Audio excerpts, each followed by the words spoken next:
Tak tahu kak, kita di sini nggak jadi parkir kan, dia gemuk-gemuka.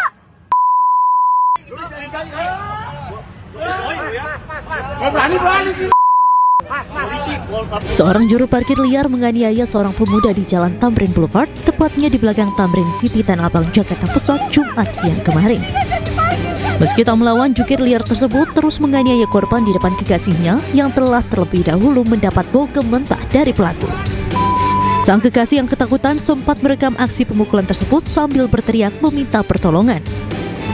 Usai menghajar pasangan sejoli hingga terluka, pelaku kemudian pergi meninggalkan lokasi.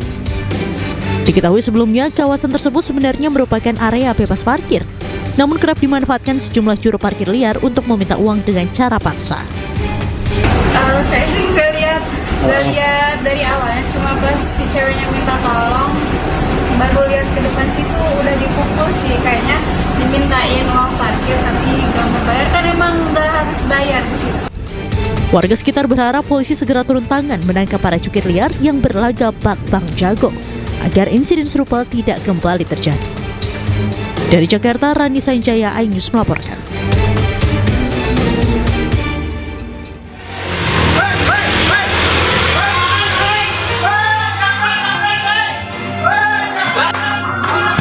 Tiba dengan berboncengan sepeda motor, dua pelaku curanmor terekam kamera CCTV saat hendak beraksi di sebuah gang pemukiman padat penduduk di Jalan Krekot Bunder, Sawah Besar, Jakarta Pusat.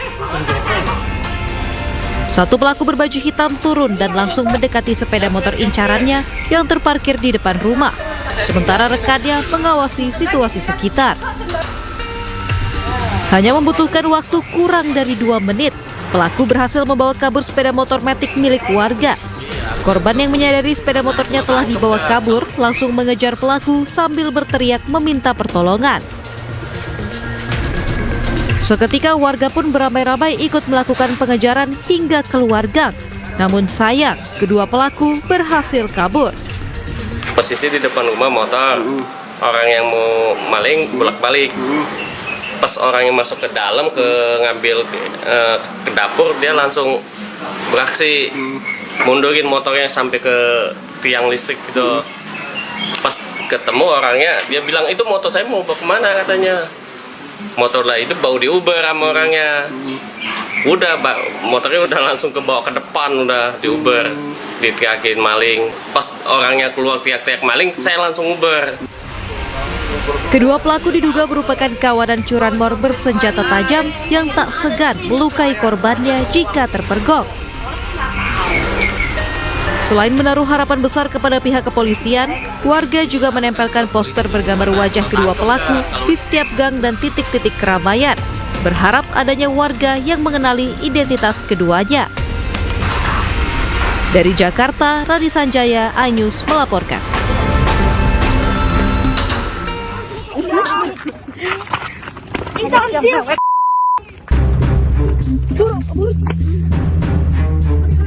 Seorang remaja wanita di Desa Warga Jaya, Kecamatan Sukamakmur, Kabupaten Bogor, Jawa Barat diduga menjadi korban perundungan. Video saat korban dipukuli dan ditendang oleh sejumlah remaja wanita lainnya viral di media sosial. Mirisnya, sejumlah remaja lain yang melihat kejadian bukannya menolong, malah menertawakan aksi para pelaku. Akibatnya korban mengalami luka memar pada bagian tubuhnya. Kasus perundungan kini ditangani oleh Unit PPA Satreskrim Polres Bogor. Masih tetap dalam penyelidikan penyidik unit PPA. Jadi nanti akan didalami oleh penyidik unit PPA sendiri. Kami sendiri prinsipnya dari Polsek Sukamakmur support untuk menuntaskan perkara yang ditangani oleh unit PPA Satreskrim Polres Bogor. Hingga kini polisi masih melakukan pemeriksaan terhadap korban dan terduga pelaku. Dari Kabupaten Bogor, Jawa Barat, Cahyat Supriyatna, iNews melaporkan.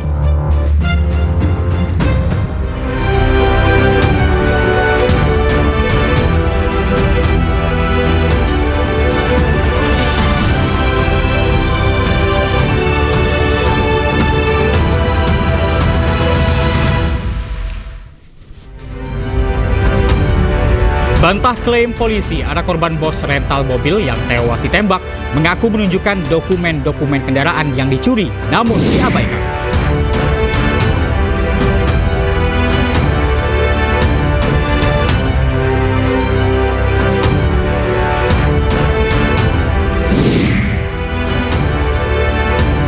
Pemerintah segera melaksanakan program makan bergizi gratis mulai besok 6 Januari 2025.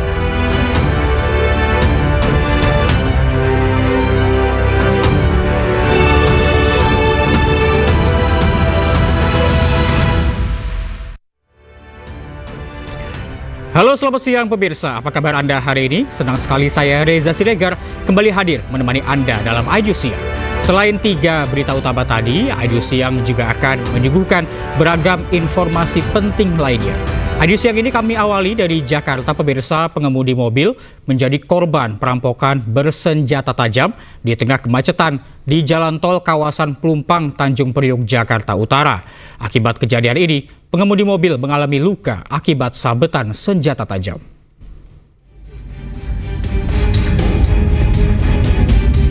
Sebuah video amatir merekam komplotan begal bersenjata tajam yang tengah beraksi di tengah kemacetan di jalan tol di kawasan Pelumpang, Tanjung Priok, Jakarta Utara.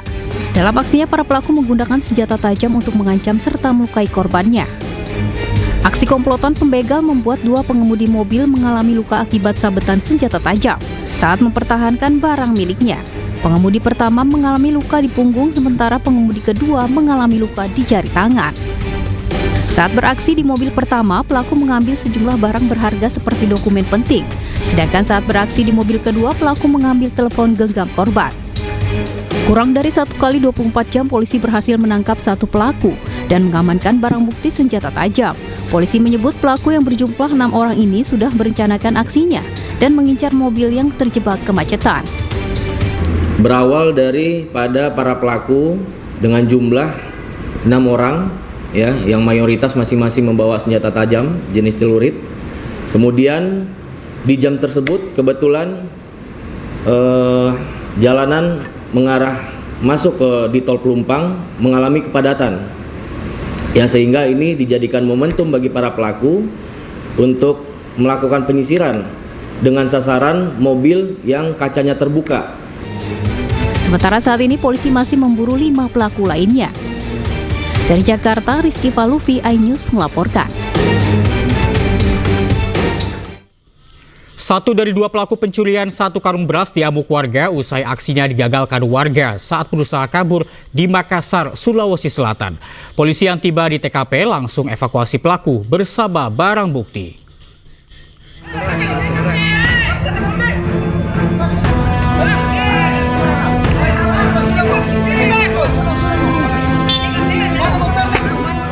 Inilah detik-detik seorang pemuda dihajar oleh warga di kota Makassar, Sulawesi Selatan karena mencuri 1 karung beras. Sebelumnya, pemuda tersebut melakukan pencurian beras bersama rekannya menggunakan 1 unit motor di sebuah warung di Jalan Batua 10.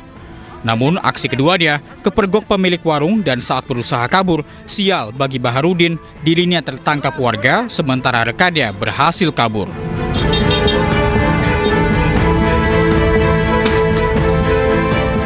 Aparat kepolisian yang tiba di TKP langsung mengamankan pelaku dari amuk warga dan bersama barang bukti, pelaku digiring dan diamankan ke Mapolsek Manggala.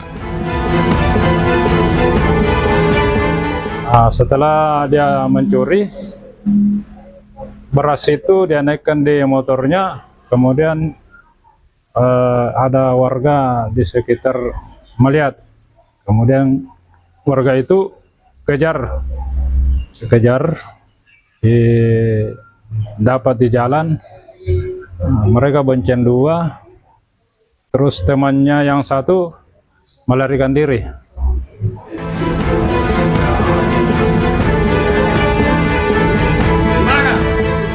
Saat ini pihak kepolisian dari Mapolsek Manggala masih melakukan pencarian terhadap rekan pelaku yang berhasil kabur, dan atas perbuatannya pelaku dijerat dengan pasal 363 KUHP dengan ancaman kurungan penjara di atas 5 tahun lamanya. Dari Kota Makassar, Sulawesi Selatan, Muhammad Nurbone, iNews melaporkan. Buron selama 1 tahun 4 bulan, pelaku begal meresahkan akhirnya ditangkap polisi di Kabupaten Rejang Lebong, Bengkulu. Saat penangkapan, pelaku sempat diamuk warga hingga babak belur.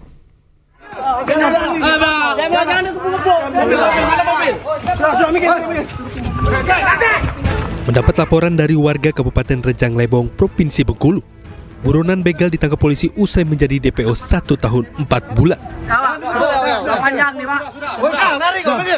Sebelum ditangkap, di sebuah rumah kontrakan tepatnya di kota Lubuk Linggau, Sumatera Selatan, pelaku sempat diamuk warga hingga babak belur. Meski sudah terluka parah, pelaku tetap berusaha untuk kabur dari kejaran warga dan anggota polisi. Polisi pun terpaksa memberikan tindakan terukur berupa timah panas ke bagian kaki pelaku. Diketahui, pelaku juga sering berpindah tempat untuk menghilangkan jejak dan menghindari kejaran polisi. Kami langsung berkoordinasi dengan Satreskrim Polres Lubuk Linggau untuk melakukan upaya paksa dan dibantu oleh warga setempat. Walaupun pelaku tersebut melakukan perlawanan dan berupaya untuk melarikan diri selama 1 jam, dan alhamdulillah untuk pelaku dapat kami amankan, dan saat ini pelaku sudah kami bawa ke Polres Rejang Lebong. Untuk saat ini, pelaku sudah diamankan ke Polres Rejang Lebong untuk dilakukan pemeriksaan. Dari Rejang Lebong, Bengkulu, Widodo Waluyo, iNews melaporkan. Pemirsa, kecelakaan beruntun terjadi di Tol Cipularang kilometer 97. Kecelakaan ini melibatkan 5 kendaraan termasuk bus pribajasa dan truk pengangkut. Jalan ketutup semua. Insiden ini menimbulkan kepanikan dan kerusakan pada beberapa kendaraan. Kecelakaan ini melibatkan 5 kendaraan dan tidak ada korban jiwa dalam kecelakaan. Sejumlah penumpang mengalami luka ringan dan syok akibat kejadian tersebut.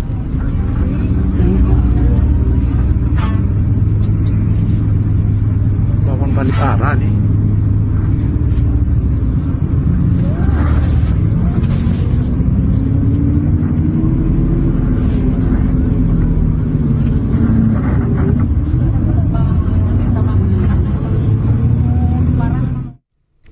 Kita beralih ke informasi berikutnya, pemirsa. Tawuran pemuda bersenjata tajam terjadi di Makassar, Sulawesi Selatan dini hari tadi. Pelaku yang melihat kedatangan polisi langsung melarikan diri.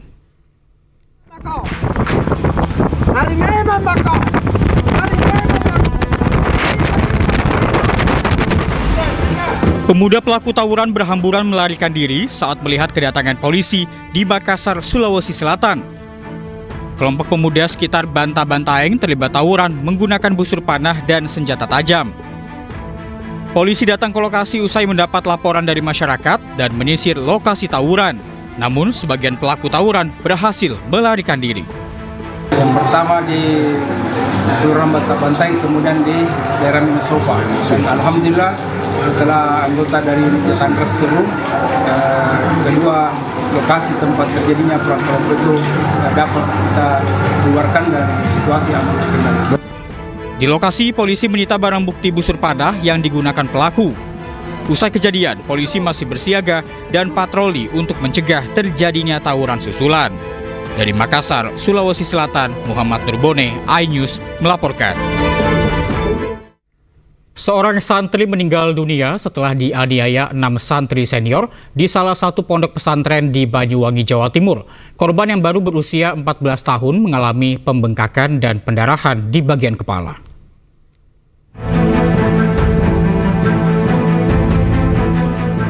Suasana duka menyelimuti keluarga santri korban penganiayaan di Rumah Sakit Umum Daerah Blambangan. Sebelum meninggal dunia, korban sempat dirawat di ruang ICU karena mengalami luka serius di bagian kepala. Santri asal Buleleng, Bali itu menjadi korban penganiayaan 6 santri senior di Pondok Pesantren Abror Al-Rubaniyin di Kecamatan Wongsorejo, Banyuwangi, Jawa Timur. Saat dibawa ke rumah sakit, korban sudah dalam kondisi koma.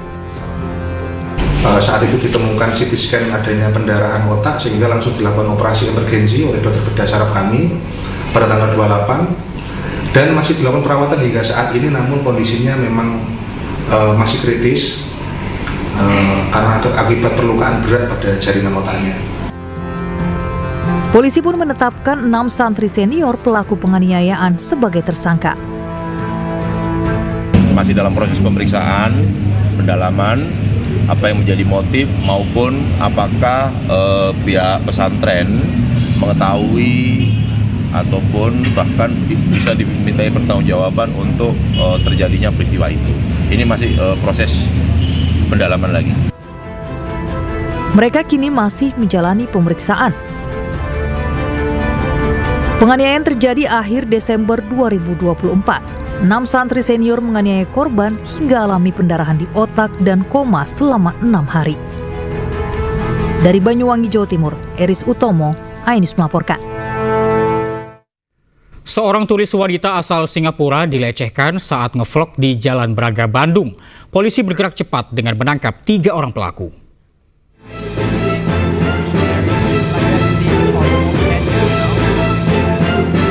Pasangan suami istri asal Singapura yang tengah mempromosikan kota Bandung mendapatkan perlakuan tak senonoh oleh 3 orang remaja di Jalan Braga. Setelah mengikuti korban, pelaku RF kemudian mengacungkan kedua jarinya yang mencerminkan konotasi seksual dan dengan sengaja menyentuh pantat korban. Aksi memalukan ini kemudian viral di media sosial. Tidak terima dilecehkan, korban kemudian mengadukan hal tersebut ke Kedutaan Singapura. Unit PPA Polrestabes Bandung kemudian melakukan penelusuran dan akhirnya menangkap para pelaku di kediamannya. 3-nya adalah warga Cimaung, Kabupaten Bandung yang sedang berkegiatan di Jalan Braga pada 29 Desember 2024.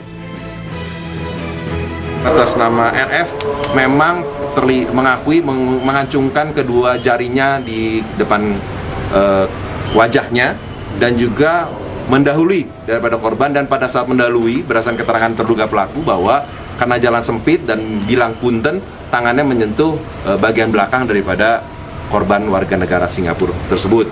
Sedangkan yang satu lagi atas nama RM memang juga mengakui tapi menyentuh tas daripada warga negara Singapura tersebut. Dan satu lagi atas nama MCA tidak melakukan apa-apa, tidak ada gerakan apa-apa dan juga tidak melakukan apa-apa. Untuk pemeriksaan lebih lanjut, ketiganya kini diamankan polisi. Dari Bandung, Jawa Barat, Muji Prayitno, iNews melaporkan. Tak terima diputus cinta, seorang pria di Sukabumi, Jawa Barat nekat membakar rumah mantan kekasihnya. Usai melakukan aksinya, pelaku melarikan diri.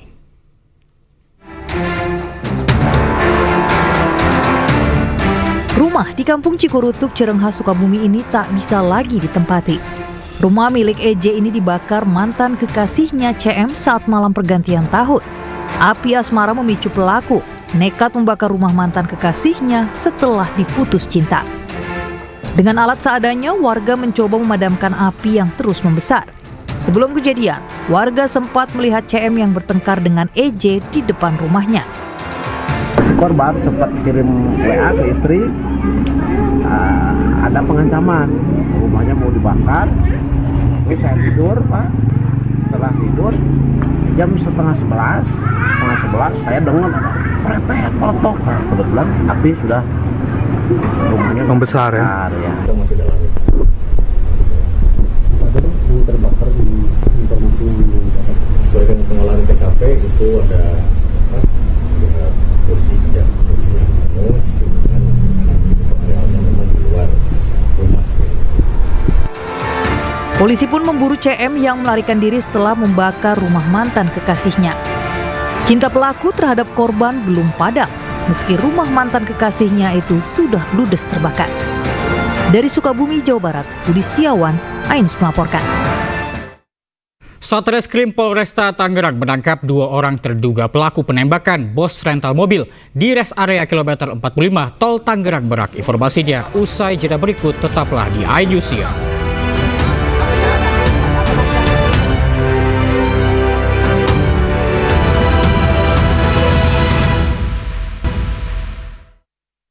Anda masih bersama kami di iNews Siang, pemirsa. Satreskrim Polresta Tangerang berhasil mengamankan 2 orang terduga pelaku yang terlibat dalam penembakan bos rental mobil di res area kilometer 45 Tol Tangerang Merak.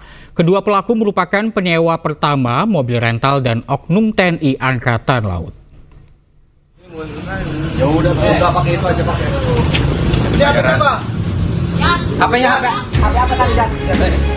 Satreskrim Polresta Tangerang mengamankan 2 terduga pelaku dalam kasus penembakan di res area tol Tangerang Merak, Kecamatan Jayanti, Kabupaten Tangerang, Banten. Pelaku pertama berinisial AS. AS diamankan saat sedang bersembunyi di daerah Pandeglang, Banten. AS merupakan penyewa mobil pertama yang datang ke rental mobil milik Ilyas Abdurrahman di kawasan Rajek, Kabupaten Tangerang pada 30 Desember lalu. Selain AS, satu terduga pelaku penembakan merupakan oknum dari TNI Angkatan Laut yang saat ini diamankan di Pusat Polisi Militer Puspom TNI. Pihak Polresta Tangerang masih melakukan koordinasi dengan Puspom TNI untuk mendalami keterlibatan dan peran dari oknum anggota TNI Angkatan Laut tersebut.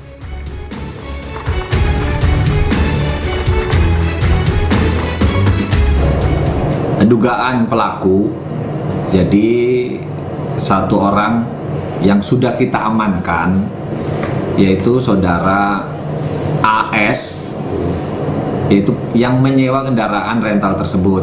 Nah, kita berkoordinasi dengan Polres Pandeglang.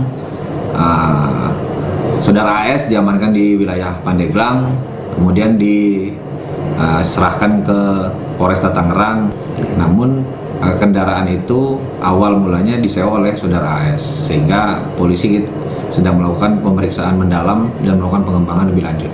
Statusnya informasi TNI AL? Ya, baik untuk terkait dugaan oknum dari anggota TNI, kita juga belum bisa menyampaikan secara detail. Yang pastinya kita harus berkoordinasi dengan Puspom TNI yang nantinya sama-sama kita sampaikan bila mana memang diduga ada keterlibatan dari oknum. Maling mobil! Sebelumnya seorang pemilik mobil rental tewas ditembak pelaku penggelapan mobil di res area kilometer 45 di Kecamatan Jayanti, Kabupaten Tangerang, Banten, Kamis dini hari. Korban tewas akibat luka tembak di bagian dada, sedangkan rekannya kritis lantaran terkena tembakan di bagian sisi perut saat akan mengamankan mobil miliknya. Dari Kabupaten Tangerang, Aimarani, iNews melaporkan. Sementara itu, pemirsa, polisi mengakui korban dan anaknya sempat mendatangi Polsek Cinangka, Kabupaten Serang untuk meminta bantuan. Namun ditolak lantaran tak ada kelengkapan dokumen mobil yang dibawa kabur oleh pelaku. Yang bersangkutan memohon, meminta untuk pendampingan dari personel kita, ya tentunya personel kita yang paling utama adalah menanyakan legalitas ataupun identitas daripada kendaraan yang akan ditarik itu. Kemudian dalam masalahnya masalah apa? Saya kira itu wajar karena untuk mengetahui kira-kira apa nih permasalahannya, gitu loh. Nah, kemudian ketika itu ditanyakan, rupanya yang bersangkutan memburu waktu atau tergesa-gesa sehingga tidak sempat menunjukkan dokumen yang diminta oleh petugas. Tidak ada sedikit pun maksud untuk melakukan penolakan terhadap permintaan atau permohonan dari siapapun yang meminta pendampingan. Namun kami juga tidak mau melanggar aturan atau melanggar hukum, karena ini berkenaan dengan upaya paksa, ya. Jadi saat itu ditawarkan oleh anggota kita untuk kepada yang bersangkutan untuk membuat laporan polisi sebagai dasar untuk melaksanakan penarikan mobil tersebut. Namun demikian saat itu yang bersangkutan tergesa-gesa sehingga akhirnya lanjut keluar lagi dari Polsek Cinangka untuk. Klaim polisi tak mendampingi karena korban tak membawa dokumen kelengkapan kendaraan yang hilang dibantah anak korban. Anak korban menegaskan mereka telah menunjukkan dokumen-dokumen kendaraan yang dicuri namun diabaikan. Mas Agam, kita langsung ke bagian Anda meminta perlindungan di Polsek Cinangka. Ini ketika Anda minta perlindungan, alasan dari polisi adalah tidak membawa dokumen, Mas Agam. Betulkah? Karena kata Anda sudah membawa semuanya, katanya Mas Agam. Salah sekali itu, salah sekali. Karena saya sudah menjelaskan waktu saya datang. Jadi dalam perjalanan pengejaran mobil itu kan kabur. Saya mengikuti arah ke Pantai Cerita, Pantai Anyer. Yeah. Saya melihat mobil itu berhenti di Pantai Anyer, di Pasar Anyer. saya mengecek Google Maps polsek terdekat karena sebelumnya saya sudah berkomunikasi sama ayah saya bahwa mobil ini berhenti di mana, kita ke polsek atau polres terdekat, kata ayah saya kan seperti itu. Kemudian mobil itu pun berhenti di Pasar Anyar. Di dekat Pasar Anyar ada polsek Cinangka, sekitar 2 km dari lokasi mobil berhenti. Di situ ada petugas penjaga. Saya bilang, izin mohon bantuannya Pak, saya ini dari rental mobil. Mobil saya dibawa kabur sama orang, GPS sudah dicabut. Tinggal satu lagi GPS saya di sini. Saya minta pendampingan untuk mengambil unit saya. Bapak saya bilang seperti itu. Iya. Waktu itu dari petugas itu bilang, ini dari leasing ya, katanya seperti itu kan. Iya. Saya bilang, bukan Pak, saya bukan leasing. Ini saya bawa berkas-berkas, saya ini rental mobil, korban, mobil saya dibawa kabur. Saya bawa surat-suratnya, bawa BPKB asli, STNK asli, dan kunci serep. Ya. Karena STNK asli pun saya bawa, kalau rental mobil tuh saya nggak ngasih STNK asli, ada surat rentalnya, surat jalannya. Ya. Saya ngomong seperti itu, kemudian dari anggota yang jaga, baik saya koordinasikan dulu ke Kapolsek. Ya. Waktu koordinasi Kapolsek, saya kan di depan apa pintu masuk Polsek. Mereka masuk ke dalam untuk konfirmasi untuk ke Kapolsek kemungkinan. Terus waktu itu malah dibilang. Dan kita akan membahas mengenai polisi yang diduga menolak mendampingi korban penembakan di rest area tol Tangerang Merak. Sudah terhubung bersama kami mantan Komisioner Kompolnas sekaligus Direktur Eksekutif Lembaga Kajian Strategis Kepolisian Indonesia atau LEMKAPI, Bapak Edi Saputra Hasibuan. Selamat siang Pak Edi. Ya, Pak Edi, terima kasih sudah bergabung di iNews Siang, Pak. Kasus dugaan penolakan pendampingan oleh polisi ini mendapat sorotan publik, Pak. Dan banyak kasus serupa, laporan masyarakat ini tidak serta-merta mendapat respon dari polisi. Bagaimana Anda melihat kinerja kepolisian saat ini? Pertama, kita prihatin ya. Ada masyarakat kemudian menyampaikan pengaduan, menyampaikan datang meminta tolong, kemudian tidak direspon dan cepat ya. Saya kira itu memang boleh dikatakan tidak memiliki rasa kepedulian saya ya. Ya memang betul ya, ketika masyarakat menyampaikan pengaduan, maka tugas polisi adalah memintai kita informasi tentang data-data kendaraannya, kemudian kenapa ya, memang saya kira itu tugas polisi ya. Namun demikian, saat masyarakat misalnya menyampaikan pengaduan ya, dia dalam keadaan kesulitan, kemudian dalam keadaan bahaya, kemudian datang meminta tolong, kemudian polisinya tidak mau untuk hadir, saya kira kan memang bisa saja. Cukup ditugaskan satu orang personil untuk melakukan pendampingan. Saya kira kan memang bukanlah sesuatu yang sesuatu yang susah ya. Yang penting adalah sebetulnya niatnya bagaimana masyarakat hadir. Semua masyarakat datang ke kantor polisi itu karena butuh bantuan ya, termasuk kepada masyarakat tadi datang kepada polisi kemudian untuk meminta bantuan ya. Saya kira memang apapun juga alasannya permintaan masyarakat itu harus direspon dengan baik ya. Baik, Pak Edi, sebetulnya bagaimana Pak SOP kepolisian ini terkait dengan penerimaan laporan dari masyarakat? Memang kalau lihat SOP kan memang kalau setiap ada pengaduan kan memang didahului dengan laporan polisi ya. Tapi itu di dalam keadaan normal. Tapi dalam keadaan yang sangat darurat ya, polisi harus memberikan bantuan cepat ya, memberikan perlindungan ya. Sama saja ketika misalnya ada perampokan, kemudian ada orang dirampok melalui masyarakat tolong-tolong gitu kan, tidak akan mungkin dia harus bikin laporan dulu, tetapi polisi yang ada di situ harus memberikan respon. Sama juga dengan ini, ketika masyarakat ada datang ke kantor polisi, ke polsek setempat, kemudian meminta bantuan, kemudian dia dalam keadaan terdesak karena tadi ada ancaman senjata api ya, ada keterlibatan oknum di sini ya. Saya kira dia dalam keadaan kesulitan kemudian meminta bantuan ya. Ya, jadi kalau misalnya tidak dilayani, saya kira ini di luar daripada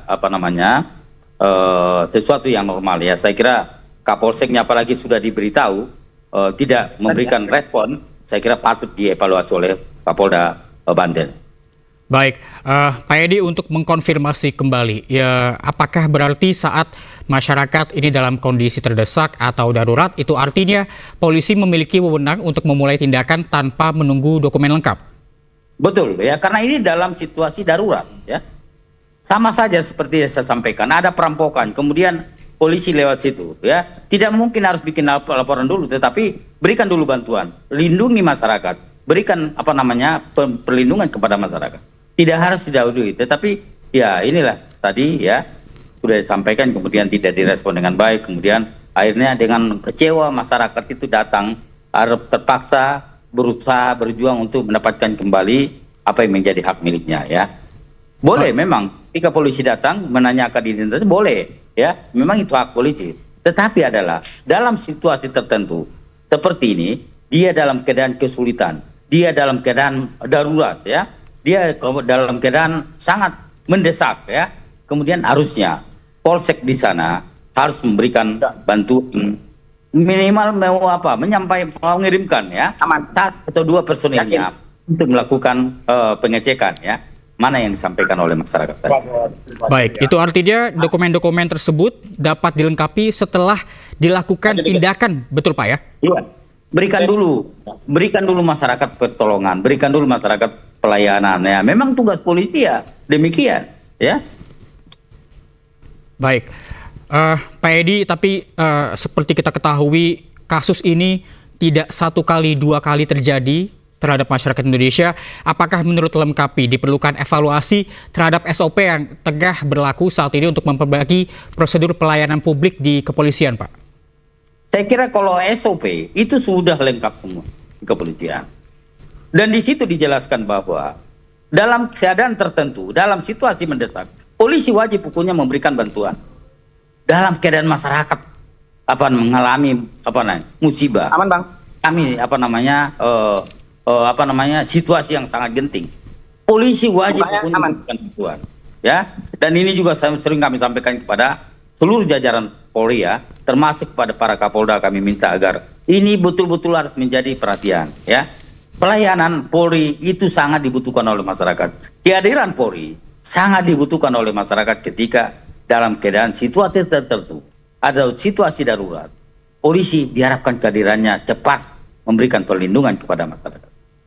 Baik, pertanyaan terakhir Pak Edi, jika terbukti petugas kepolisian dari Polsek Cinangka ini melanggar, apa sanksi terberat yang dapat diberikan? Ya tentu saya sampaikan tadi bahwasanya jika betul ya Kapolsek sudah diberitahu, kemudian tidak memberikan respon apa-apa, saya kira pantas dilakukan dievaluasi oleh Kapolda Banten agar Kapolsek yang bersangkutan itu dievaluasi kinerjanya. Ini tidak pantas dilakukan oleh seorang Kapolsek sudah mendapatkan laporan kemudian mendiamkan ya, tidak merespon ya. Saya kira hal seperti ini harus menjadi perhatian, dan ini juga akan menjadi bahan introspeksi kepada seluruh jajaran Polri agar betul-betul bisa memberikan pelayanan yang cepat kepada masyarakat, bisa memberikan perlindungan yang cepat kepada masyarakat, apalagi saat situasi genting, apalagi saat masyarakat membutuhkan bantuan ya. Saya kira disinilah polisi hadir, datang sebagai pelayan, datang sebagai pelindung, datang sebagai penolong untuk masyarakat. Saya kira itulah yang diharapkan masyarakat. Baik, tentunya kita berharap bahwa polisi ke depannya dapat memberikan pelayanan dan juga perlindungan kepada masyarakat yang membutuhkan, terutama dalam situasi darurat atau mendesak. Terima kasih Bapak Edi Saputra Hasibuan, mantan Komisioner Kompolnas sekaligus Direktur Eksekutif Lembaga Kajian Strategis Kepolisian Indonesia atau Lemkapi, atas waktunya. Selamat siang, salam sehat Pak. Salam sehat. Dan pemirsa, Pusat Polisi Militer TNI Angkatan Laut atau Puspomal telah menangkap seorang prajurit yang terlibat dalam penembakan terhadap bos rental mobil di res area kilometer 45 Tol Tangerang Merak arah Jakarta.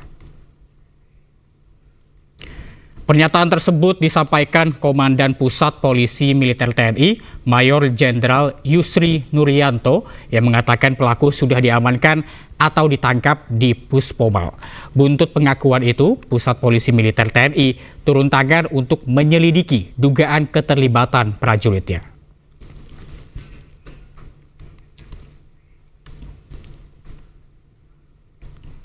Lalu bagaimana kronologis penembakan pengusaha rental mobil di rest area kilometer 45 Tangerang Merak, dan berikut informasinya untuk Anda.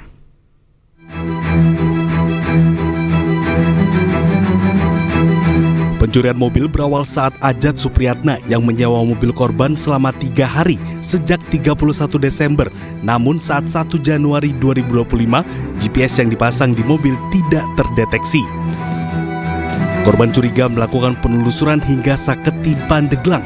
Korban berpapasan dengan mobil miliknya dan mengejar. Situasi pun berubah tegang ketika pelaku mengeluarkan senjata api dan mengaku sebagai TNI sambil mengancam. Tak lama, sebuah mobil datang dan menabrak kendaraan yang digunakan korban dan tim Makmur Jaya Rental. Kemudian mobil rental yang dikendarai pelaku melarikan diri. Namun karena menduga pelaku memiliki senjata api, anak korban meminta pendampingan dari Polsek Cinangka Anyer namun ditolak. Korban dan rombongannya tetap mengejar mobil yang dikendarai pelaku hingga ke area tol Tangerang Merak kilometer 45 dan terjadi insiden penembakan yang menewaskan korban Ilyas Abdurrahman terkena tembakan di bagian dada dan tangan kiri. Tim Liputan iJus melaporkan. Sementara itu, Menteri Hak Asasi Manusia Natalius Pigai meminta agar penggunaan senjata api dievaluasi secara menyeluruh. Hal itu dikatakan Natalius menanggapi isu maraknya penggunaan senjata api di tempat publik yang menyebabkan kematian belakangan ini. Menteri HAM Natalius Pigai menyampaikan terjadi penyalahgunaan senjata baik oleh aparat maupun masyarakat sipil yang harus menjadi atensi baik oleh pimpinan TNI, Polri, dan juga Perbakin. Ia juga mengatakan hal ini harus dievaluasi total karena jelas-jelas menyalahi prosedur dan peruntukan penggunaan senjata. Menurutnya, penggunaan senjata harus diikat dengan ketentuan dan aturan yang sangat ketat, termasuk prosedur penggunaannya. Sebelumnya diketahui terjadi beberapa kasus penembakan seperti di rest area tol Tangerang Merak yang dilakukan oleh anggota TNI dan penembakan seorang pengacara di Bone, Sulawesi Selatan.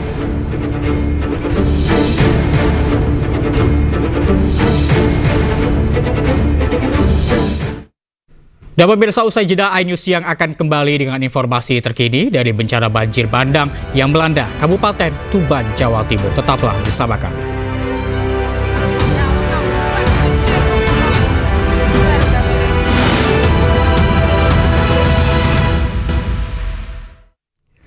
Anda masih bersama kami di iNews Siang. Pemirsa, banjir bandang menerjang Kabupaten Tuban, Jawa Timur Sabtu petang. Dahsyatnya terjangan air membuat warga panik. Kondisi air di Pasar Kambing meningkat melebihi kapasitas yang kemarin. Langsung masuk dalam makam, Pak. Ini tanggul yang kemarin jebol, ini semakin parah. Banjir bandang menerjang permukiman warga di Desa Rengel, Kecamatan Rengel, Kabupaten Tuban, Jawa Timur. Tambah gede, tambah gede, tambah gede. Derasnya terjangan air membuat warga panik. Tambah gede.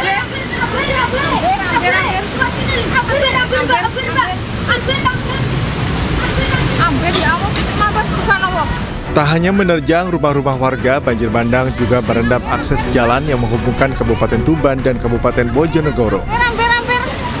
Ya Allah, ya Allah, subhanallah. Ya Allah, ya Rahman, ya Rahim. Ya Allah.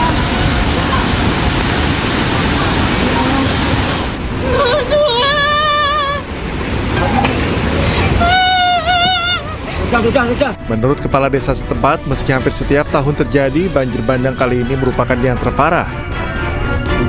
Tingginya intensitas hujan yang terjadi selama hampir 2,5 jam membuat volume air di Sungai Jurang meluap. Ini diakibatkan karena volume air yang terlalu besar. Hujan kira-kira jam 3:30 sampai jam 5:30 tadi. Sehingga luapan air tersebut tidak bisa dikendalikan oleh warga, sehingga air tersebut masuk ke dalam pemukiman warga, ke jalan raya depan pasar Desa Rengel ini sama samping pasar Desa Rengel serta jalan di pasar kambing ataupun pasar hewan. Hingga Sabtu malam, petugas gabungan bersama warga terus membersihkan material lumpur yang tingginya mencapai hingga 40 cm. Petugas juga mendata sejumlah wilayah yang terdampak akibat banjir bandang ini. Dari Tuban, Jawa Timur, Pipit Wibawanto, iNews melaporkan. Setelah hilang tersesat selama 2 hari, pendaki Gunung Talang, Kabupaten Solok, Sumatera Barat, akhirnya ditemukan. Pendaki tersebut berhasil dievakuasi dan dikembalikan kepada pihak keluarga. Lokasi korban yang tersesat di Gunung Talang. Tim SAR dari Basarnas BPBD PMI dibantu masyarakat melakukan pencarian terhadap seorang pendaki yang dilaporkan tersesat di kawasan Gunung Talang, Kabupaten Solok, Sumatera Barat. Pendaki bernama Hairul Hafiz, mahasiswa asal Kabupaten Agam, melakukan pendakian ke Gunung Talang pada tanggal 1 Januari 2025 lalu, melewati jalur via Seroja, Batumbuak. Namun diduga tidak mengetahui medan jalan menuju puncak Gunung Talang, pendaki tersebut tersesat dan bertahan di tenda selama 2 hari. Usai melakukan pencarian dan pendakian ke puncak Gunung Talang dengan berjalan kaki sekitar 2 jam, tim SAR akhirnya berhasil menemukan pendaki itu dalam kondisi selamat. Sudah dievakuasi oleh tim SAR gabungan dalam kondisi selamat dan sehat. Kemudian korban dievakuasi ke kantor BPBD Kabupaten Solok untuk melakukan penjemputan dari pihak keluarga. Pendaki tersebut selanjutnya dibawa tim SAR turun ke pos pendakian Batumbuak dan dibawa ke kantor BPBD Kabupaten Solok untuk dikembalikan ke pihak keluarga. Dari Solok, Sumatera Barat, Budi Sunandar, iNews melaporkan.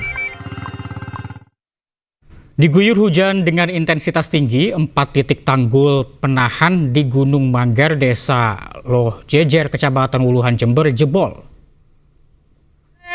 Untuk Gunung Watakan, air seperti para masyarakat khususnya Kepedarungan Sebanen harap berhati-hati untuk pemerintah Desa Loh Jejer. Air dari Gunung Manggar tampak mengalir deras hingga tanggul penahan jebol. Akibatnya jalan desa dan ratusan hektar lahan persawahan tergenang. Bahkan rumah warga di sekitar lokasi juga terendam air dengan ketinggian hingga 1 meter. Meski demikian, warga enggan mengungsi lantaran ketinggian air masih tidak membahayakan. Tidak ada laporan korban jiwa dalam peristiwa tersebut, namun kerugian materi ditaksir mencapai jutaan rupiah. Adok banyu. Saiki koyo ngene iki. Kurang piye nah iki? Ditambahi apa ora iki sire iki? Kae. Dihantam gelombang tinggi, perahu nelayan terbalik di Pantai Congot, Kulon Progo, Yogyakarta. Seorang nelayan dievakuasi dalam kondisi tak bernyawa, sementara 1 nelayan lainnya belum ditemukan.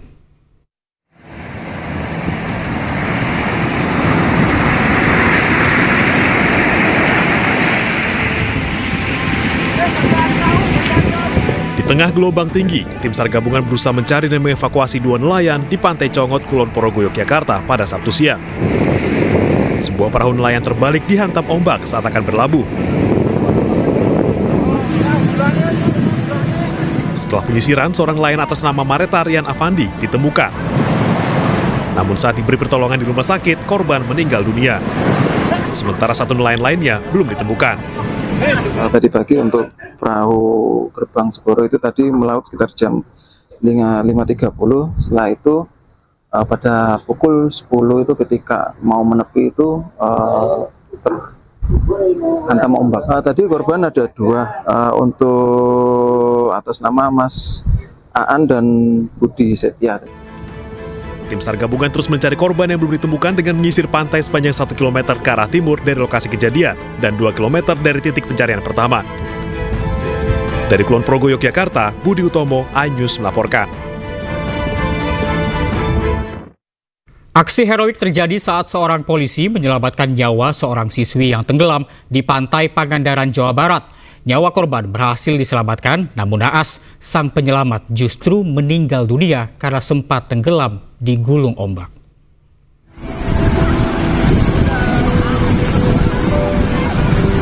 Seorang pelajar, Safina Azahra, warga Salawu, Tasikmalaya, tenggelam dan terseret arus ombak hingga 40 meter ke tengah laut di pantai barat Pangandaran, Jawa Barat. Mengetahui peristiwa tersebut, Bribka Anitya Munartono yang tengah berwisata dengan keluarganya terjun ke laut untuk menyelamatkan korban. Dibantu nelayan, tubuh korban berhasil dievakuasi ke darat, namun nahas Bribka Anitya justru sempat tenggelam di gulung ombak. Tubuh Bribka Anitya kemudian ditemukan dalam keadaan kritis oleh rekan-rekannya. Anggota Polsek Pageragang ini meninggal saat dievakuasi menuju RSUD Pandega, Pangandaran.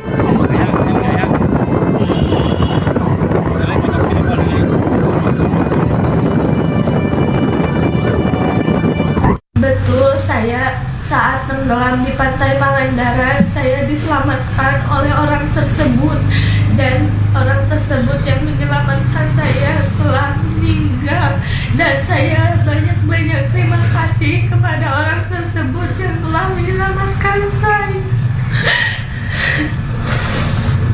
Akibat kelelahan, Bribka Anditya dan Ananda Sepina Azahra dilakukan pertolongan pertama oleh petugas Satpol Air Polres Pangandaran dan Balawista, dibantu juga oleh petugas lainnya.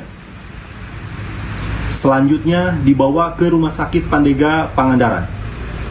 Bribka Anditya wafat di perjalanan menuju rumah sakit. Kini jasad Bribka Anditya Munartono telah dimakamkan di kampung halamannya. Dari Pangandaran, Jawa Barat, Irfan Ramdiansyah, iNews melaporkan.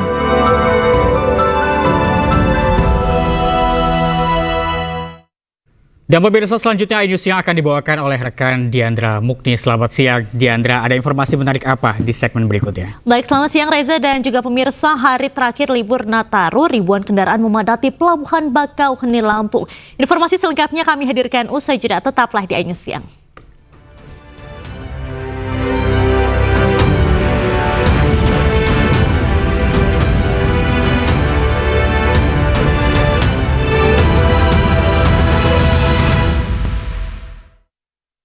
Terima kasih Anda masih di iNews Siang bersama saya Diandra Mukni. Pemirsa, PT KAI Daob 1 Jakarta memprediksi puncak arus balik terjadi pada hari ini di Stasiun Pasar Senen, Jakarta. Pada 5 Januari 2025 hari ini dengan total kedatangan terbanyak berkisar 44.000 penumpang kembali ke Jakarta. Tercatat 653.000 tiket ludes terjual dengan tingkat okupansi lebih dari 77% dari 825.000 tiket yang disediakan. Jumlahnya akan terus meningkat mengingat penjualan masih dilayani.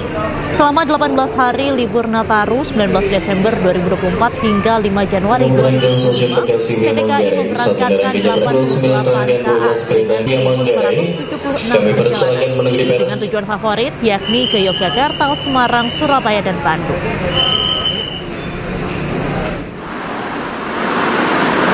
Masih dalam momen arus balik pemirsa, di libur Natal dan Tahun Baru ini lalu lintas di gerbang tol Cikampek Utama menuju ke arah Jakarta terpantau ramai lancar dan tidak terlihat adanya antrian kendaraan. Tercatat sekitar 2.000 lebih kendaraan melintas dari arah Cikampek menuju ke Jakarta, sementara arah sebaliknya hanya tercatat 1000-an kendaraan yang menuju arah Palimanan. Belum ada rekayasa lalu lintas yang diberlakukan oleh kepolisian maupun jasa marga mengingat volume kendaraan yang melintas masih belum terlalu padat.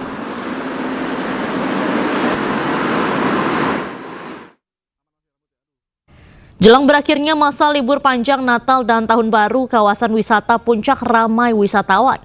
Hal ini karena Puncak masih menjadi destinasi wisata favorit masyarakat. Dari pantauan udara, arus lalu lintas di kawasan Simpang Gadok terpantau ramai lancar di kedua arah. Meski begitu, Satlantas Polres Bogor memprediksi jumlah volume kendaraan yang akan turun ke arah Jakarta akan jauh lebih banyak dibandingkan arah sebaliknya.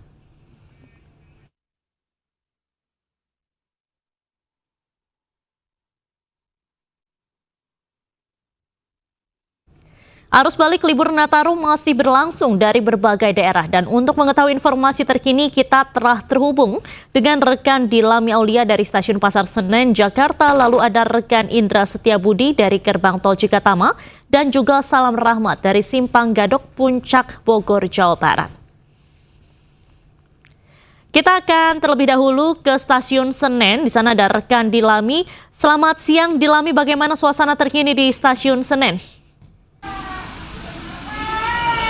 Ya, selamat siang Diandra dan juga pemirsa. Situasi terkini semakin siang semakin ramai oleh para calon penumpang, baik itu yang akan berangkat maupun yang datang kembali ke daerah Daup 1 Jakarta.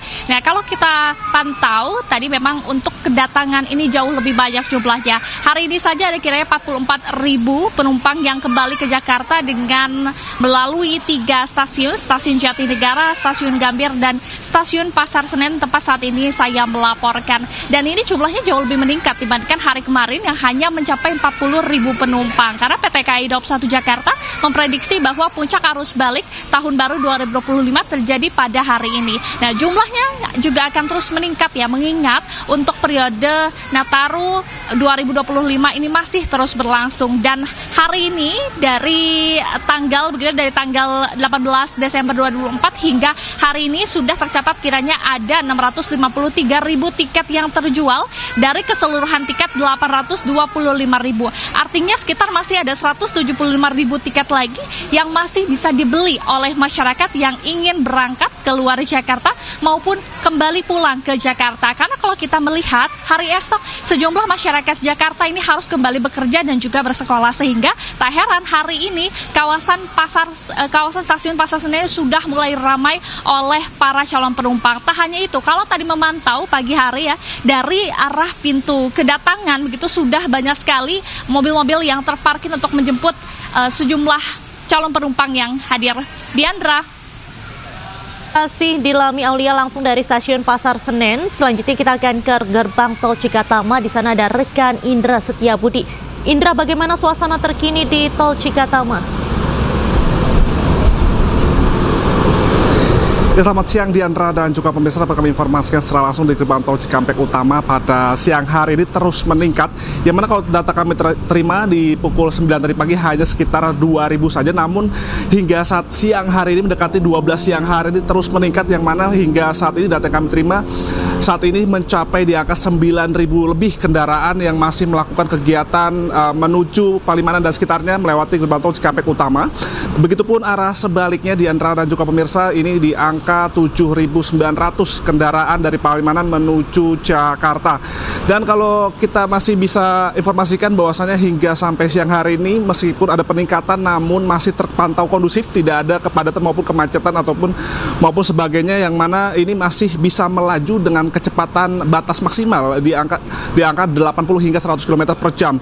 Dan kalau kita terkait bahas skema Diandra dan juga pemirsa, meskipun esok hari merupakan masuk kami di hari ini merupakan hari terakhir di momen Nataru periode 2024-2025, sedang mana sebagian masyarakat ini tepatnya tanggal 6 Januari 2025 sudah melakukan kegiatan seperti bekerja dan anak-anak sudah dimulai bersekolah begitu. Dan kalau kita bisa prediksi dari pergerakan perjalanan lalu lintas saat ini, yang mana sore hari nanti kemungkinan akan terus meningkat, mengingat esok hari sudah berjalan kegiatan seperti sedia kala. Dan kalau kita bandingkan, namun memang hari ini masih termasuk menurun dikarenakan hingga pada kemarin kalau kita bahas di 4 Januari 2025 ini pukul 12 siang ini mencapai 12.000 lebih, namun saat ini hanya sekitar 9.000 lebih saja. Dan dapat kami informasi juga kebanyakan masyarakat juga telah memilih pergi ataupun melakukan arus balik pada tanggal 3 Januari kemarin, yang mana Jasa Marga melakukan diskon tarif tol 3% dan masuk kami 10%. Dan kami menghimbau bagi masyarakat untuk tetap waspada dan sehat selalu. Kembali ke Anda Diandra. Baik, terima kasih Indra Setiabudi langsung dari tol Cikatama. Selanjutnya kita akan ke Salam Rahmat yang berada di Simpang Gadok. Selamat siang, Salam, bagaimana suasana terkini di Simpang Gadok? Ya, Diandra dan juga pemirsa, untuk situasi terkini arus lalu lintas di kawasan Simpang Gadok, Bogor, Jawa Barat di momen libur panjang Natal dan juga Tahun Baru. Ini sudah mulai terlihat adanya ketersendatan arus lalu lintas dari arah Jakarta menuju ke arah Puncak. Sementara di arah sebaliknya dari arah Puncak menuju ke arah Jakarta, arus lalu lintasnya ini cenderung lebih ramai lancar. Meski begitu, ini belum diterapkan rekayasa lalu lintas dengan menggunakan sistem skema one way ataupun juga ganjil genap. Karena diprediksi untuk hari ini jumlah volume kendaraan yang akan turun menuju ke arah Jakarta, volume kendaraannya akan jauh lebih banyak Tentu berbeda situasinya kalau kita bandingkan dengan hari kemarin yang memang sempat terjadi adanya antrean kendaraan yang cukup panjang begitu jika dibandingkan dengan hari ini saja. Di mana memang hari ini merupakan hari terakhir untuk libur panjang Natal dan juga Tahun Baru. Di mana dapat kami informasikan juga bahwa dari Satlantas Polres Bogor sendiri di momentum libur Natal dan juga Tahun Baru kali ini mengerahkan setidaknya ada sebanyak kurang lebih 120 personil gabungan untuk mengamankan di jalur kawasan wisata Puncak Bogor, Jawa Barat ini. Dan untuk nantinya jika mulai terjadi adanya ketersendatan arus lalu lintas, skema rekayasa yang akan diberlakukan nantinya akan melihat titik kemacetan atau juga antrian kendaraan yang memang nantinya akan dilakukan begitu jika sudah menyentuh di pintu keluar gerbang tol Ciawi, yang mana untuk rekayasa lalu lintasnya nantinya akan dipilih apakah nantinya akan diberlakukan dengan skema one way ganjil genap ataupun juga dengan menggunakan kontraflow yang memang diberlakukan di kilometer 43 dan juga kilometer 44. Diandra. Baik, terima kasih. Salam atas laporan Anda, dan sebelumnya ada Indra Setiabudi langsung dari Tol Cikatama dan juga Dilami Aulia dari Stasiun Pasar Senen. Selamat kembali bertugas rekan-rekan. Pemirsa, arus balik libur terakhir sekolah lalu lintas di kawasan objek wisata Lembang menuju Bandung, Jakarta alami hal yang sama juga terjadi di pintu masuk tol Pasder ke arah Jabodetabek yang mengalami peningkatan volume kendaraan. Kepadatan kendaraan wisatawan terjadi di kawasan wisata Lembang, Kabupaten Bandung Barat, Jawa Barat yang mulai meninggalkan Lembang menuju kota Bandung. Titik-titik kepadatan terjadi di pintu keluar tempat wisata dan kuliner. Kendaraan berplat Jabodetabek mendominasi ruas jalan. Sementara itu, sistem satu arah akan diberlakukan secara situasional dari arah Lembang menuju Bandung. Selain itu juga akan diarahkan ke jalur alternatif Kolonel Masturi masuk ke tol Padalarang dan bisa langsung ke arah Jabodetabek.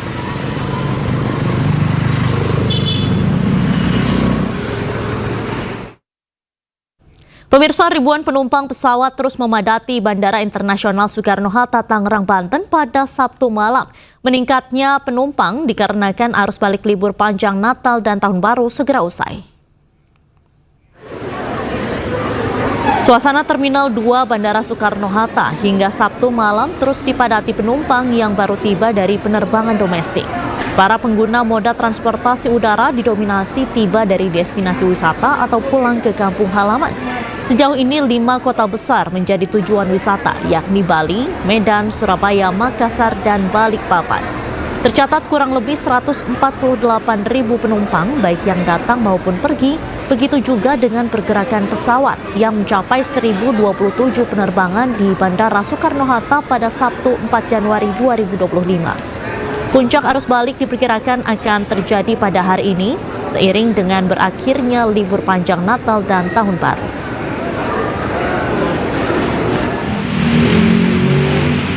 Sementara itu, ribuan kendaraan terus memadati Pelabuhan Bakauheni, Lampung sejak Sabtu malam hingga Minggu siang. Kendaraan didominasi plat dari luar Provinsi Lampung yang mengantri di setiap kantong parkir di dermaga pelabuhan untuk masuk ke dalam kapal. Untuk mengantisipasi lonjakan penumpang, ASDP Bakauheni mengoperasikan 6 dermaga reguler dan 1 dermaga eksekutif serta 28 unit kapal feri berukuran besar dengan 104 perjalanan.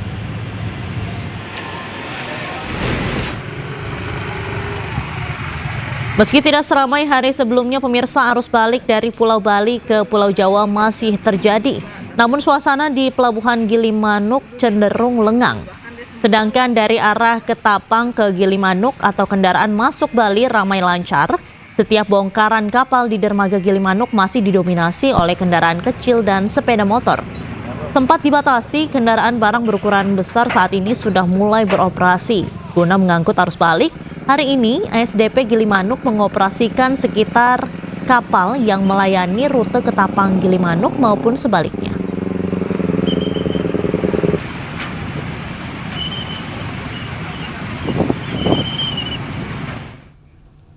Dan pemirsa, kita akan kembali memantau suasana arus balik libur Tahun Baru. Sudah bergabung dengan kami jurnalis iNews Heri Fulistiawan dari Pelabuhan Bakauheni, Lampung, dan rekan Inyoman Sudika dari Pelabuhan Gilimanuk, Bali. Ya, kita akan ke rekan Heri Fulistiawan terlebih dahulu dari Pelabuhan Bakauheni. Selamat siang Heri, bagaimana suasana terkini di Pelabuhan Bakauheni Lampung?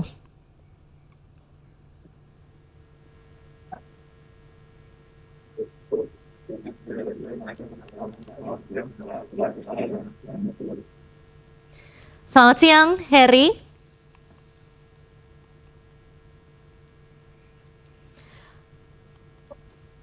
Baik, pemirsa, nampaknya ada kesulitan sinyal. Kita akan beralih terlebih dahulu ke rekan Inyoman Sudika yang berada di Pelabuhan Gilimanuk, Bali. Selamat siang, Inyoman Sudika. Bagaimana situasi terkini di Pelabuhan Gilimanuk, Bali? Oke, selamat siang, Diandra. Dari Pelabuhan Gilimanuk dapat saya laporkan untuk arus balik pada Minggu 5 Januari 2025 atau hari terakhir libur panjang. Di Pelabuhan Gilimanuk terlihat cenderung Lampung sangat lengang. Ini terpantau hanya saja beberapa kendaraan yang melintas ke Pulau Jawa ini leluasa masuk untuk ke Pelabuhan Gilimanuk. Indra. Baik. Selamat siang. Baik, Dika, kemudian apakah ada penumpukan kendaraan di Pelabuhan Gilimanuk, Bali? Untuk siang ini di Gilimanuk sendiri cukup lengang. Semua kendaraan yang mau nyebrang ke Pulau Jawa bisa leluasa masuk ke dalam kapal. Cuman ada di dermaga LCM Gilimanuk mulai hari ini kendaraan yang truk barang terutama yang dulu sempat dibatasi di arus angkutan Nataru ini sudah mulai beroperasi, Diandra. Baik, terima kasih Inyoman Sudika langsung dari Pelabuhan Gilimanuk, Bali. Selamat siang dan selamat kembali bertugas. Pemirsa, iNews yang akan segera kembali dengan informasi akibat menyeberang tidak perhatikan jalan, 4 orang menjadi korban kecelakaan lalu lintas. Informasi selengkapnya kami hadirkan usai jeda, tetaplah di iNews. Laka di Jalan Gresik, Gadukan.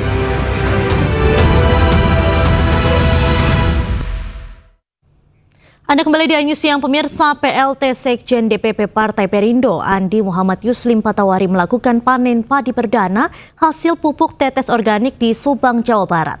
Terobosan di bidang pertanian ini merupakan dukungan terhadap program pemerintah yakni swasembada pangan.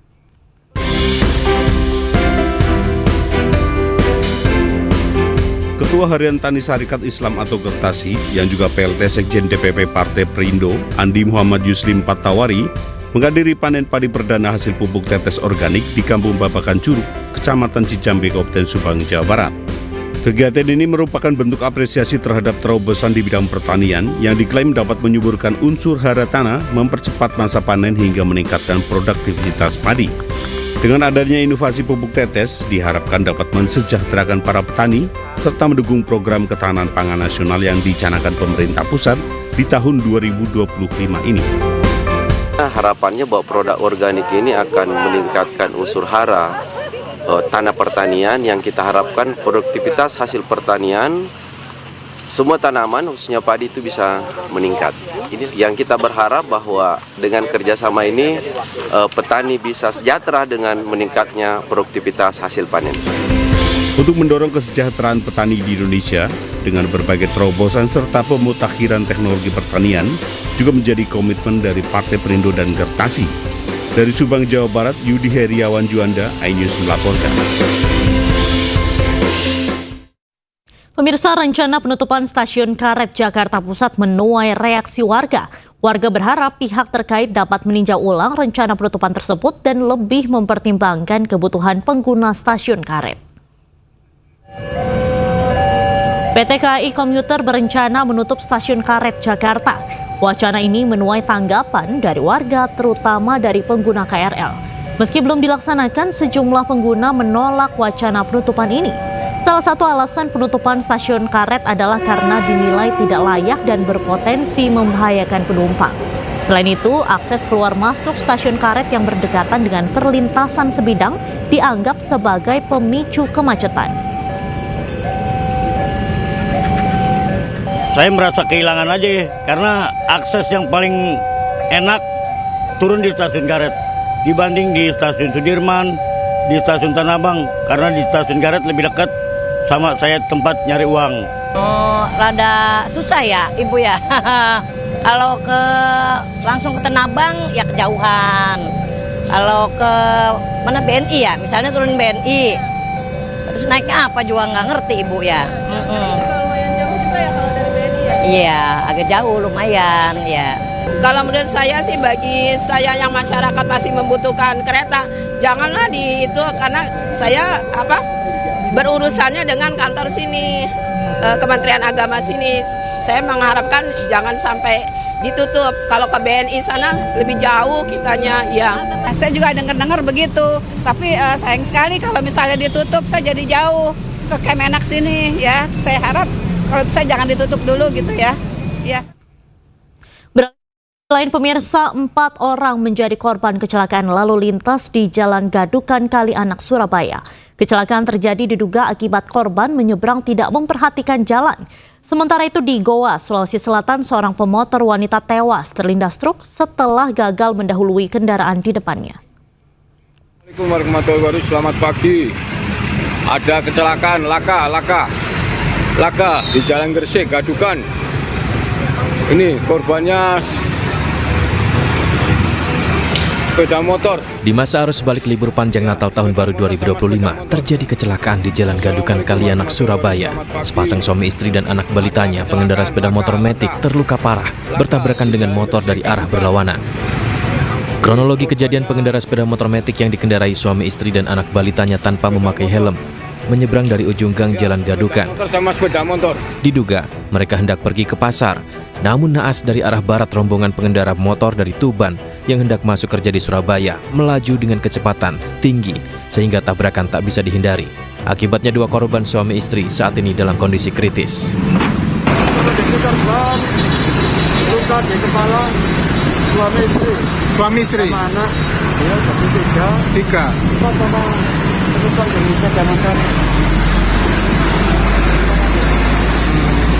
Yang ibunya gimana dan kondisinya dan?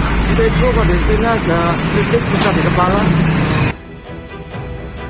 Petugas Satlantas Polres Tanjung Perak menghimbau agar para pengendara motor waspada dan hati-hati saat melintas jalur Kalianak karena sering terjadi kecelakaan. Dari Surabaya, Nur Syafei, iNews melaporkan. Pemirsa, pemerintah segera melaksanakan program makan bergizi gratis mulai 6 Januari 2025 besok.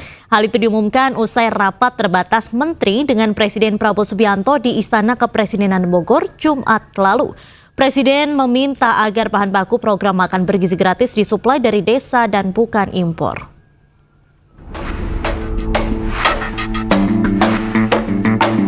Pemerintah segera melaksanakan program makan bergizi gratis mulai tanggal 6 Januari 2025 mendatang.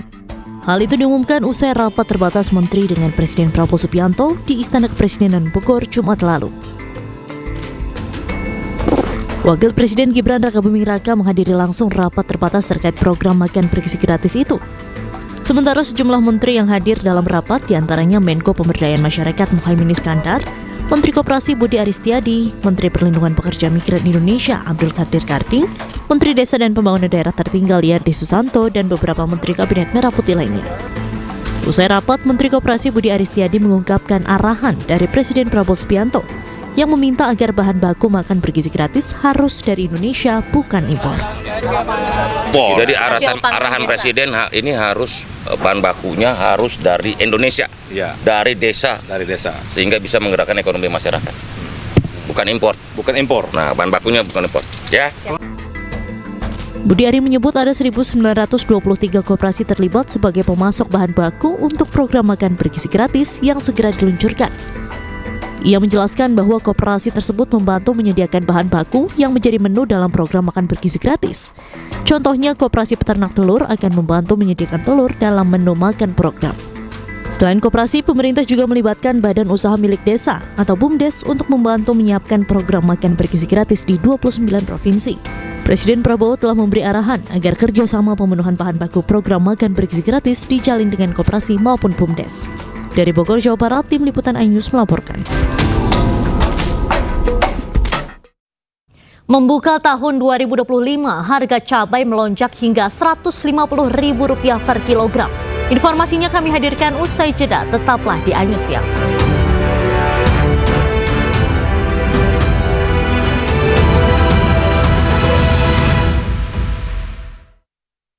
Anda kembali di iNews Siang pemirsa, kecelakaan beruntun terjadi di Tol Cipularang kilometer 97.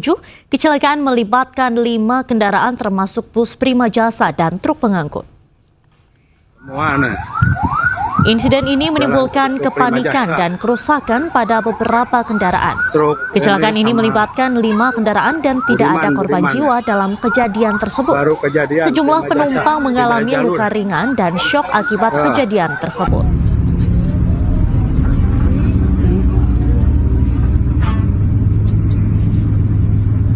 Paling parah nih.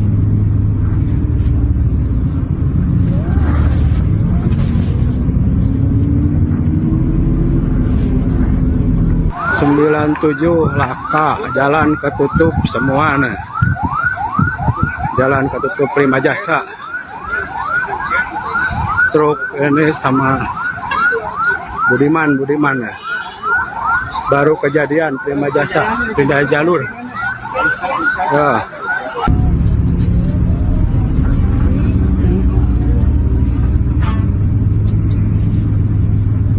Paling parah nih.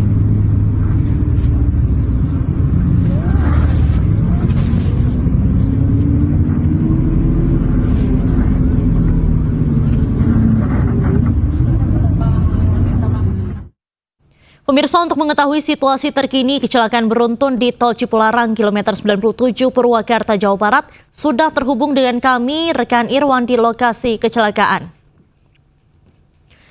Halo, selamat siang Irwan, bagaimana kondisi di kilometer 97 pasca kecelakaan di sana? Selamat siang, saat ini saya sedang berada di lokasi kejadian. Ini untuk 5 kendaraan yang terlibat tabrakan beruntun sudah dievakuasi ke Polderek depan gerbang tol Jatiluhur Purwakarta. Jadi saat ini arus lalu lintas sudah mulai normal, sudah bisa dilintasi karena semua kendaraan sudah dievakuasi. Demikian. Kendaraan yang terlibat dalam kecelakaan beruntun ini, kemudian apakah ada korban jiwa? Untuk informasi sementara tidak ada korban jiwa, hanya ada 2 korban luka. Itu kecelakaan beruntun ini diduga akibat saat jalan menanjak tidak kuat menanjak dan kembali mundur sehingga tertabrak oleh kendaraan yang di belakangnya dan terjadilah tabrakan beruntun yang melibatkan 5 kendaraan. Demikian. Baik, kemudian selain itu, bagaimana kronologis awalnya serta juga terkait dengan kendaraan ataupun juga korban jiwa ini saat ini dirawat di mana? Untuk kejadiannya itu terjadi ketika truk dia jalan agak menanjak itu nggak kuat menanjak lalu mundur sehingga terjadi tabrakan beruntun oleh kendaraan yang berada di belakangnya. 5 kendaraan dan tidak ada korban jiwa, hanya ada 2 korban luka. Luka dan sudah dibawa ke Rumah Sakit Abdul Razak Purwakarta. Demikian. Baik, sementara untuk arus lalu lintas saat ini bagaimana, Irwan? Untuk arus lalu lintas sekarang sudah mulai normal karena semua kendaraan yang terlibat sudah dievakuasi ke Polderek Jasa Marga depan gerbang tol Jatiluhur Purwakarta. Demikian. Baik, terima kasih Irwan Juanda langsung dari kilometer 97. Selamat kembali bertugas. Pemirsa, di awal tahun 2025 harga cabai rawit merah di sejumlah pasar terus melonjak. Di Jakarta harga cabai tembus hingga Rp150.000 per kilogram dari sebelumnya Rp90.000 per kilogramnya. Informasi ini sekaligus menutup iNews Siang hari ini. Pemirsa, cuplikan tayangan berita iNews dapat Anda saksikan di kanal YouTube @official iNews. Saya Diandra Mukni pamit undur diri. Terima kasih, selamat beraktivitas dan sampai jumpa.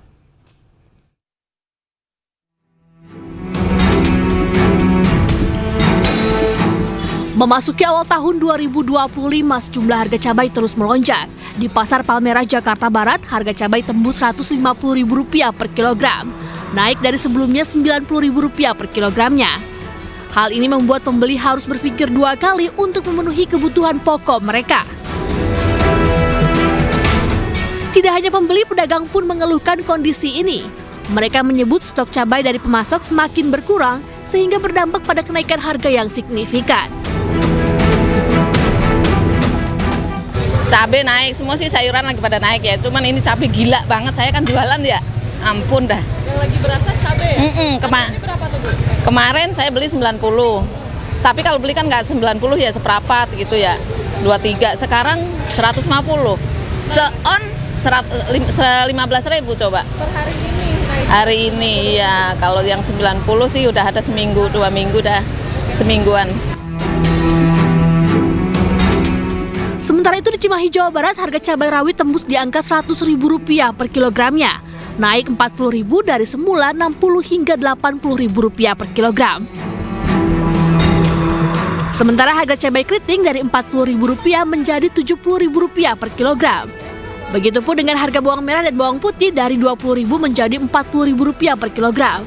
Kenaikan juga terjadi pada aneka sayuran yang naik rata-rata Rp3.000 hingga Rp5.000 per kilogramnya.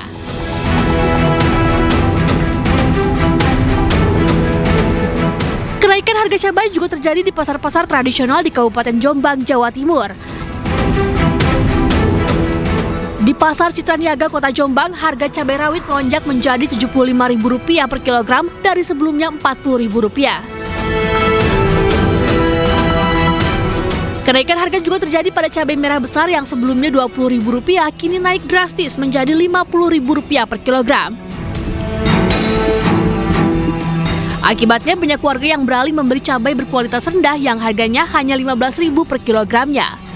Warga berharap pemerintah segera bisa menstabilkan harga agar daya beli masyarakat tidak menurun. Tim Liputan iNews melaporkan.